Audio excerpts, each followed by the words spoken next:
I continue to endure body aches without painkillers. The scorching sun is slowly gnawing at my eyes when my young feet would have loved to be spared. Yet, the end of my plight is not in sight. Unheard Voices is a bi-weekly podcast by Wicked Times that spotlights the overlooked experience of women, especially in northern Nigeria. It addresses the historical marginalization of women's voices and the challenges they face, such as forced marriage, gender-based violence, discrimination, and societal oppression. The podcasts aim to provide a platform for women to share their stories, showcasing their resilience and strength. By doing so, Wicked Times hopes to foster a more inclusive and equitable society, challenging societal norms and ensuring that every woman's narrative is heard and valued. Unheard Voices is inspired by real-life events, but characters and settings are changed to protect the privacy of these sources. Let's listen to the story of Hassana.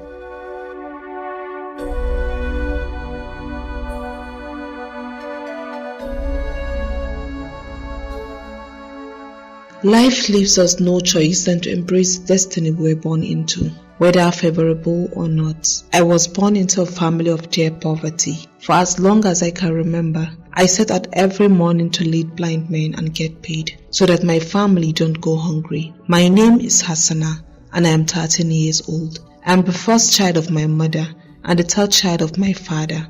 My father has 2 wives and 8 children. Even before my father became paralyzed with a stroke, it was a struggle to fend for the family. Many families in my community are struggling to survive. Therefore, most of the girls in my area are leads to blind men, and we get paid after a long and tiring day of begging. We earn barely enough to put food on the table for the day. Every sunrise is an acute reminder of how much I stand out among my peers. On a typical day, as I go about my daily business, sometimes on a hungry stomach, I am confronted with the favorable realities of children of my age. They are all dressed smartly in school uniforms, either alone or accompanied by their parents to school. That's symbolic of a promising future. Baba, when are you taking me to school? It's a question I used to ask my father before the reality dawned on me. My mother had always shared my yearning for formal education, but she had no choice but to refer me and my questions to my father, who wouldn't even console me with false hope. One evening, after a long day at work, I walked into my mother who was cooking dinner. She would always collect food items on credit and pay back with the little I earn when I return home. I started by drawing her attention to the few lucky girls in our community who were attending school despite being girl lead. I told her about my 2 friends, Mariam and Khadija, whom were able to afford schooling on their similar meager earnings. Attending government school did not require much money like other schools. One only needed to pay for registration fees, sew school uniforms, and buy books. Most of the girls in my clique that attended school opted for afternoon school so that they could utilize the morning hours to earn money. My mother knew all this already, and before I ended my lecture, she already knew the point I was driving at. From the creased lines on her tired face, I knew she was trying to make a hard decision. My mother was not against me schooling like I had mentioned earlier, but she was worried we can't afford it, and she didn't know the best way to tell me because I was the daughter who was putting food on the table. My mother's co-wife had daughters too, who were earning more than me in business of leading blind men. They only took care of their mother and siblings while my mother depended on me. For my sick father, he only had his monthly pension to buy drugs and share the little left among his estranged wives, which wasn't enough to cover our feeding expenses for 2 meals. My half-sisters weren't attending school too, but he didn't worry over it as I did. My mother finally agreed to send me to school. We needed the sum of 3,000 naira to enroll me, and we decided to save from my daily wages until we have saved up to that amount.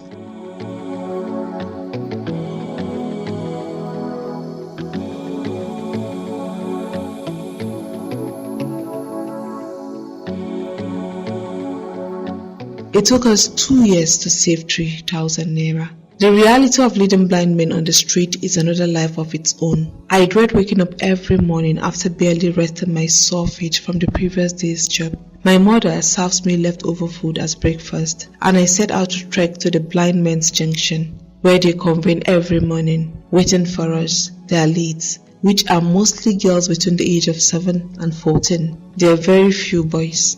Most of us maintain one blind principal for a long period. I and my principal trek to markets, filling stations and similar rowdy areas. By the time it is noon, he counts from the alms we have been given and buys food for both of us. We walk down more streets for at least 3 more hours before we retire for the day. We do not negotiate on a fixed price. We are being paid depending on what we earn for the day. On my lucky days, I earn as much as 600 naira.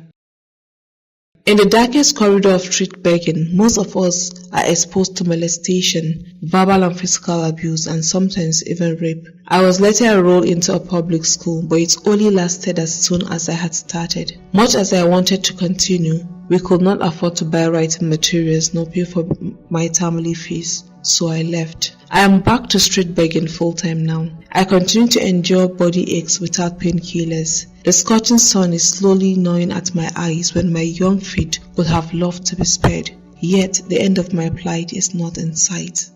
That ends the story of Hassana. Remember, Unheard Voices is inspired by real-life events, but characters and settings are changed to protect the privacy of the sources. On a sad note, we regret to announce that Hassana died after suffering a fever 2 weeks after narrating her story to Wicked Times. May her soul rest in peace.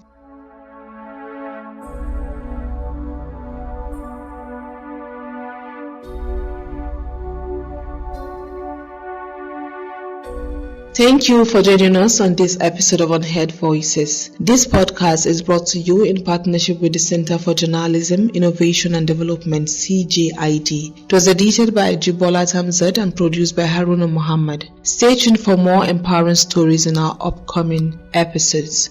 We welcome your comments, personal experience, and the opportunity to feature you in our podcast. Feel free to send us a message at unheardvoices@wikitimes.com or call us at 09021800574. You can always listen to Unheard Voices and explore more stories on our website at www.wikitimes.com. See you next time. I am Salman Nuhud saying bye.